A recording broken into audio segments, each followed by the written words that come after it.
Yo, what's going on, YouTube? Charific here, coming at you with a new series on the channel.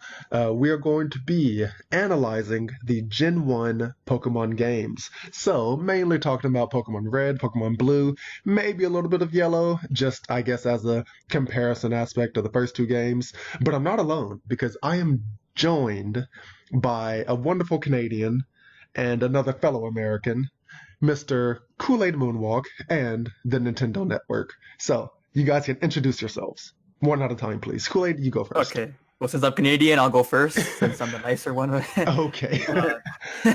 I'm glad to be here. As all three of us are, we're big Pokemon fans, and our journeys, for me, like I started with Gen 1, so it's fun to come back and analyze it. Yeah. And yeah, I'm excited for its analysis. Yes. Yeah, I'm same here. I started with Gen 1 Blue, and it's kind of fun to, when Charific brought this to us, it was kind of fun to look back. I didn't actually play the games, but I think I have some interesting opinions. Yeah, same. And we all know how the internet loves opinions, so let's dive right in. So, we're going to be talking about three of the many aspects of the games. The first will be visuals, and then we're going to talk about the gameplay, and then how challenging the game actually is before we give our conclusions about what we think about it and if we think that it holds up. So, let's talk about the visuals.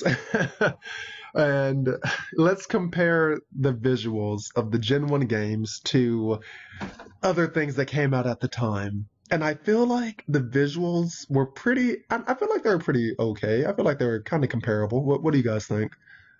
I'd say the overworld itself, as you're walking around, that looks fine. The actual look of most of the Pokemon kind of look a little janky. If you look at like Golbat, even Charizard looks more like a morphed Dragonite.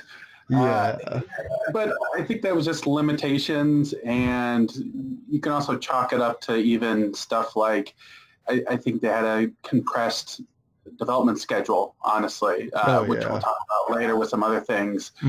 But it wasn't bad, especially Overworld seemed very, it looked not like Link's Awakening, but you had that Link's Awakening overhead feel, and that's how I feel about it. I mean, it's still decent. Yeah, I think so. What do you think, Kool-Aid? Well, for me, like my first game was Yellow, and those sprites are much different from Red and Blue. So when I went back and played Red and Blue, I was like shocked about the sprites. It's like night and day, right? Like Yellow really improved the sprites significantly, like compared to like the anime design. So yeah, like what Nintendo Network said, the original is very janky, but it's still like due to the limitations. So I can see why it's like that. Yeah, but I mean, I guess at the same time, you also had because I don't know if they were going for a more, I guess, since at the time, Pokemon was Pocket Monsters, so I don't know if those designs like sort of reflected the more monster aspect of them. Like, I guess Golbat is a pretty good example. Just its design just looks so weird in Red and Blue, just with it. And I don't know, I feel, yes, there were limitations, and they had to account for that space and development time, but I am really glad that Yellow made a very, very much needed improvement on the visuals. Like you said, the overworld, pretty good, very solid, but the sprites of the Pokemon themselves needed a lot of improvement to make them look more like the anime, especially because I feel like the anime was like the main, I don't know, the main way to get the games out there. You know what? Do you guys sort of agree? Yeah, it drove people into the game. Yeah. Because Pokemon was just another handheld, but then there's this anime that boomed, like literally. And then you have the card game, and that came in that caused that huge TCG boom in the late 90s, early 2000s. It kind of it's a bunch of cogs all working together now, where like a game will come out and the anime will start up along with the game, and the TCG will come out with a set along with the game and the anime, and Yellow really picked that up to make them be like, hey, it's your Ash, and this is your Ash's Pikachu, even though kind of not, but it's what they did. I mean, the Nintendo Power for Pokemon Yellow had Ash and Pikachu on it. Yeah, what he said, like the anime really brought this world to life. Like we all wanted to be Ash Ketchum. Mm-hmm. Back in the day, obviously not now because he's 10 years old. I don't know what's going on there, but right, like it really like because Pokemon are based on actual animals. Like a Pidgey from Red looks like an actual bird, not like the Pidgey that we know of, right? Yes. And they made it its own entity, and it really made people invested in the whole organism of Pokemon. So the anime really changed and really launched this phenomenon. Yeah. And I suppose with that, I guess I feel like that's a kind of good segue into the next topic, which is the gameplay. So with that, we could talk about the mechanic of finding the gym leaders, the Elite Four, catching the Pokemon. So wherever you guys want to begin. Yeah, I think the gym leaders is a good starting point. Like, because 8 gyms, right? So they each serve as a purpose to progress in the game, and they're each roadblocks, right? So I liked, I guess back in the day how they're each specialized in one type. Yeah. So that really reinforced how your strategy, like what Pokemon you have, what team. And honestly, like the game was like really challenging compared to the future generations. I felt like so. A lot of the times I wouldn't beat gym leaders on the first try, and I felt like that maybe want to experiment with more Pokemon, explore your nearby wild grasses more. So I think I really liked how they approached it in the original game. Yeah, I think so. And just because it also gave you a good, I mean, I guess compared to Zelda, I mean, I guess it's not the huge, like, oh, we have to fight the bad guy plot, but it is something, it gives you something to do. It's like, okay, well, there are these 8 gym leaders. They're supposed to be, pretty good for their specialized type, and I have to fight them to prove that I'm a skilled trainer. And then later on, you find out, okay, well, once I beat them, I have the chance to fight the Elite Four. Just that name itself just lets you know that they're going to be a big deal. And I feel like they probably, well, I guess in later games they reflect that. Gen 1 was kind of wonky with the Elite Four a little bit, but nonetheless, it does it does fit the narrative that in this universe, your goal is to become the ultimate trainer. And I guess that's also emphasized with Gary, I guess Blue technically, and just the fact that he's always one step ahead of you. We all called him Gary. Yeah, we all did. He even looked like Gary from the anime, but he was always one step ahead of you. And let's be honest, he was rude. Like you were satisfied every time that you beat him, which I feel like was good. It gave you, I guess, another outside reason to want to be stronger, to be the very best, like no one ever was. And so that you could work your way up to the Elite Four and then come to find out, oh, my rival is the champion now. So this will be the ultimate test to show that I am better than you and I know what I'm doing. Do you guys agree? Yeah, I do. I agree with you guys with the challenge to start off with, especially. But you still had a 2 and 3 chance to like wipe through Brock. Oh yeah. If you chose Charmander, then you better go get yourself a Butterfree. Yeah. Or something. But if you had Squirtle, Bulbasaur, you're in good hands. I think the challenge from Gen 1 was the not knowing. Yes. This was everyone's first Pokemon game. And yeah, people had the player's guide and whatnot, but it was still, you're getting used to these mechanics. You're getting used to what Pokemon even are, type advantages and whatnot. Yeah. And yeah, early on, especially since even recent games, they don't let you do trading till a certain point. So the first few gyms or trials or whatever they're doing, it can become challenging.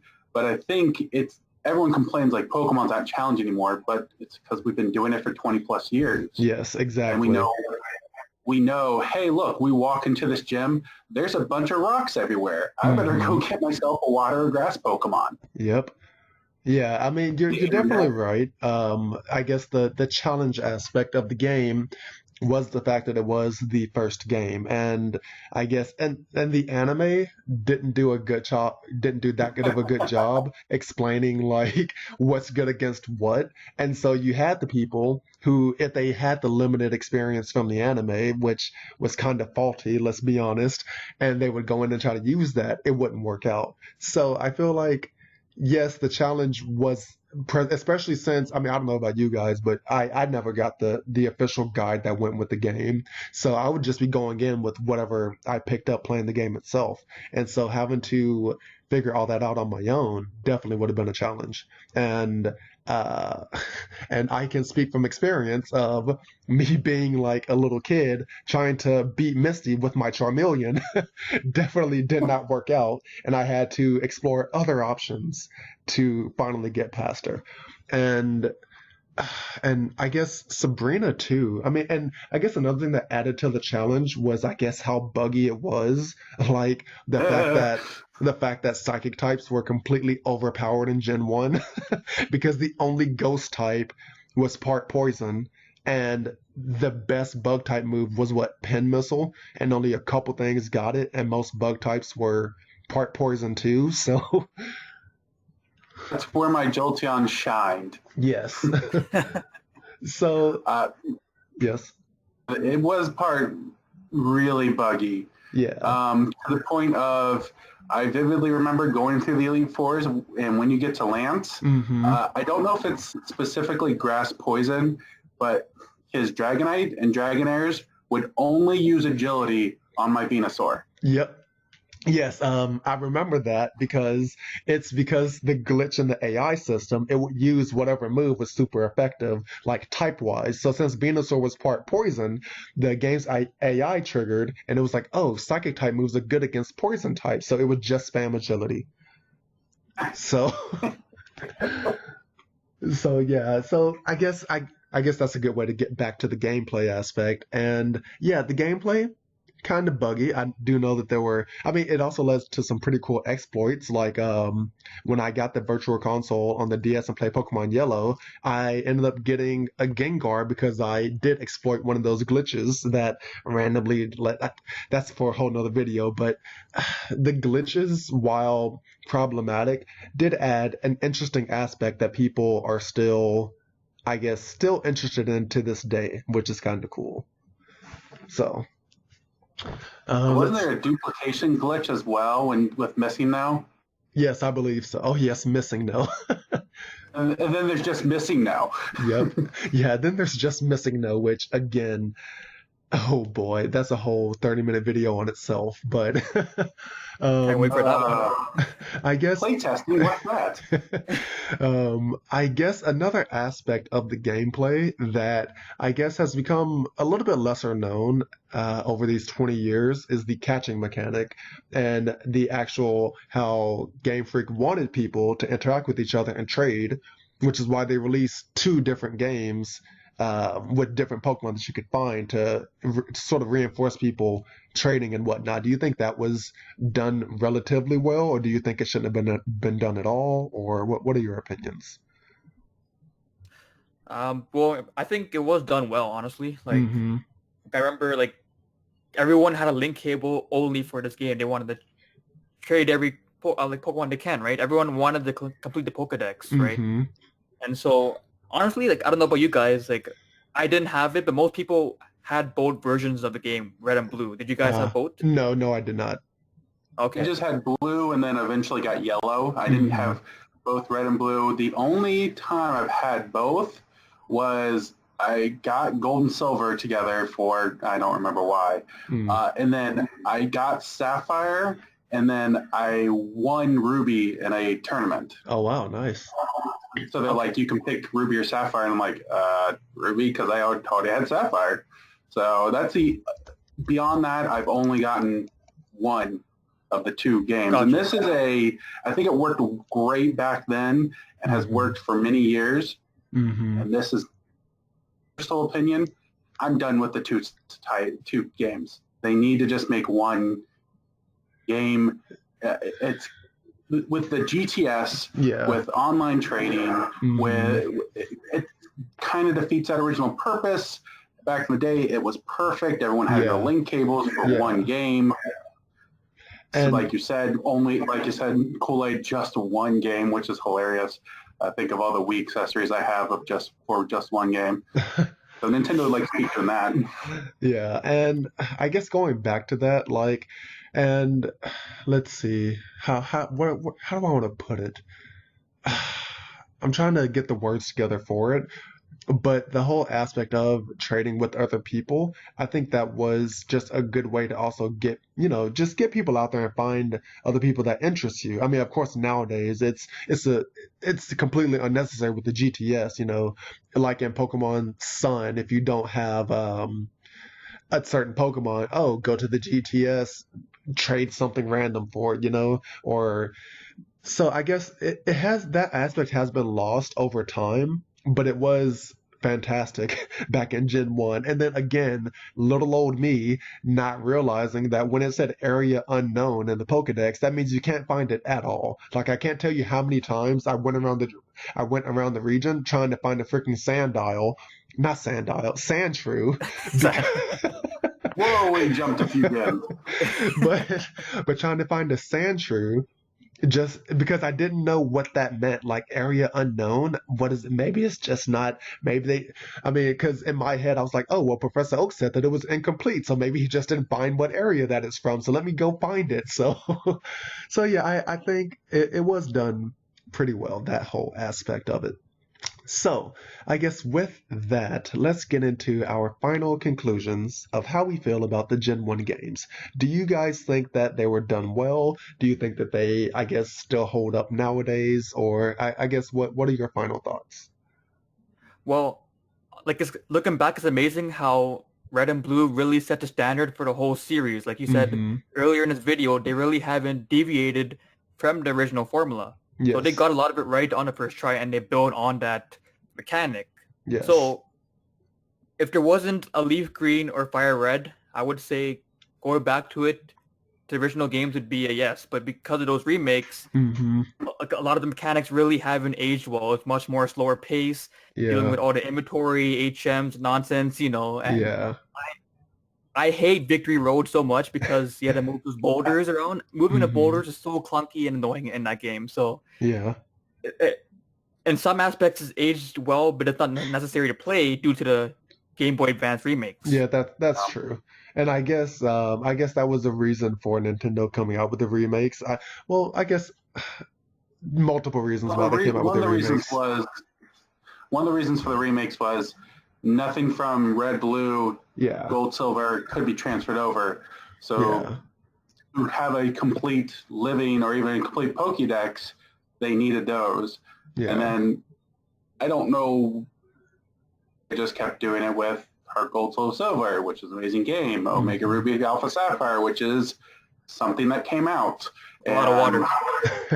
Yes, oh my gosh, too much water. My goodness.